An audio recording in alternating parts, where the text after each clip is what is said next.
PM-ശ്രീ ധാരണാപത്രം മരവിപ്പിക്കുന്നതുമായി ബന്ധപ്പെട്ട് കേന്ദ്രത്തിന് കേരളം കത്തയച്ചു. ഇന്ന് ഉച്ചയോടെയാണ് കത്തയച്ചത്. CPI മന്ത്രിമാർ രാവിലെ മുഖ്യമന്ത്രിയെ കണ്ടിരുന്നു. ഇതിന് പിന്നാലെയാണ് നീക്കം.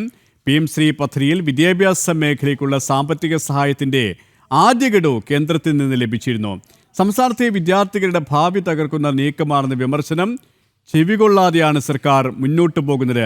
വിവരങ്ങളുമായി ശാലിനി ശരിയാണ്. ശാലിനി, ഈ പദ്ധതിയിൽ ഒപ്പുവെക്കുന്നതുമായി ബന്ധപ്പെട്ടുള്ള ഒരു നാടകം തന്നെയായിരുന്നു CPM-ഉം CPI-യും കളിച്ചിരുന്നത്. അതായത് കേന്ദ്ര ഫണ്ട് വാങ്ങിയെടുക്കുക, അതിനുശേഷം അത് വേണ്ട എന്ന് പറയുക, പദ്ധതിയിൽ ഒപ്പുവെക്കില്ല, പദ്ധതി നമുക്ക് ആവശ്യമില്ല എന്ന് പറയുക. അത് തന്നെയാണ് ഇപ്പോൾ നടന്നുകൊണ്ടിരിക്കുന്നതും അല്ലേ?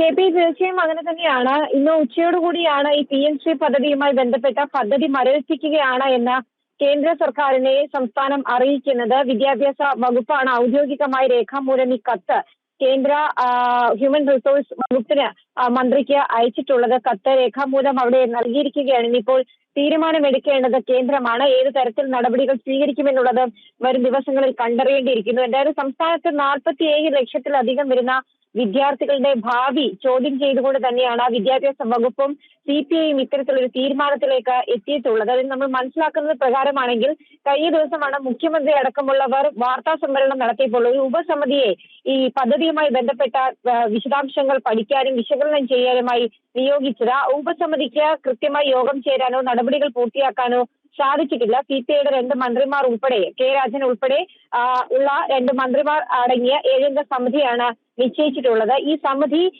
പരിശോധിച്ച ശേഷമായിരിക്കും ഈ പദ്ധതി പൂർണ്ണമായും ഉപേക്ഷിക്കണമോ എന്ന കാര്യത്തിൽ ഒരു തീരുമാനമെടുക്കുക എന്നുള്ളതാണ് സർക്കാർ അറിയിക്കുകയും ചെയ്യുന്നത്. 13 ദിവസങ്ങൾ, അതായത് പദ്ധതി ഒപ്പുവെച്ച് 13 ദിവസങ്ങൾ പിന്നിടുമ്പോഴാണ് ഈ പദ്ധതിയുമായി ബന്ധപ്പെട്ട് പിന്മാറ്റം ഔദ്യോഗികമായി രേഖാമൂലം ഇപ്പോൾ കേന്ദ്രത്തെ അറിയിക്കുന്നത്. കഴിഞ്ഞ ദിവസങ്ങളടക്കം CPI ഇക്കാര്യത്തിൽ ചില പ്രതികരണങ്ങൾ നടത്തിയിരുന്നു. കാരണം ഇത്രയധികം ദിവസങ്ങൾ ഇത് പിന്നോട്ട് പോകുന്നു, കത്തയക്കുന്നതിലടക്കം സർക്കാർ സ്വീകരിക്കുന്ന മെല്ലെപ്പോക്ക് അത് വരും ദിവസങ്ങളിൽ ചോദ്യം ചെയ്യുമെന്നുള്ള സൂചനകൾ CPI-യുടെ സംസ്ഥാന സെക്രട്ടറി ബിനോയ് വിശ്വം അടക്കമുള്ളവർ പറഞ്ഞിരുന്നു. ഇന്ന് രാവിലെ മാധ്യമങ്ങളുമായി സംവദിച്ചപ്പോഴും ബിനോയ് വിശ്വം അത്തരത്തിലുള്ള പ്രതികരണമാണ് നടത്തിയത്. ഇതിന് പിന്നാലെ തന്നെ CPI-യുടെ മന്ത്രിമാർ കെ രാജൻ അടക്കമുള്ളവർ മുഖ്യമന്ത്രിയെ കണ്ടിരുന്നു. ഇതിന് പിന്നാലെയാണ് ഇപ്പോൾ ദ്രുതഗതിയിൽ ഒരു തീരുമാനം സർക്കാർ തലത്തിൽ നിന്നും.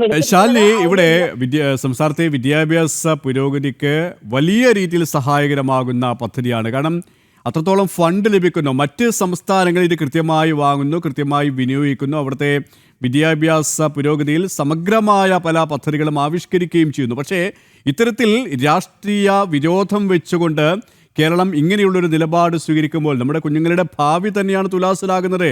വലിയ തിരിച്ചടി തന്നെയായിരിക്കും വിദ്യാഭ്യാസ മേഖലയ്ക്ക് ഇതിലൂടെ സംഭവിക്കാൻ പോകുന്നത്, അല്ലേ?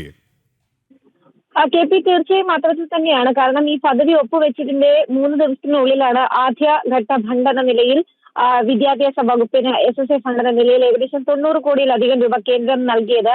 മറ്റ് ഗഡുക്കളായി തുക കൈമാറാനുള്ള നടപടികൾ കേന്ദ്രം തുടങ്ങിയതിനു ശേഷമാണ് ഈ പദ്ധതിയിൽ നിന്നുള്ള പിന്നോട്ട് പോക്ക് സർക്കാർ എടുക്കുന്നത്.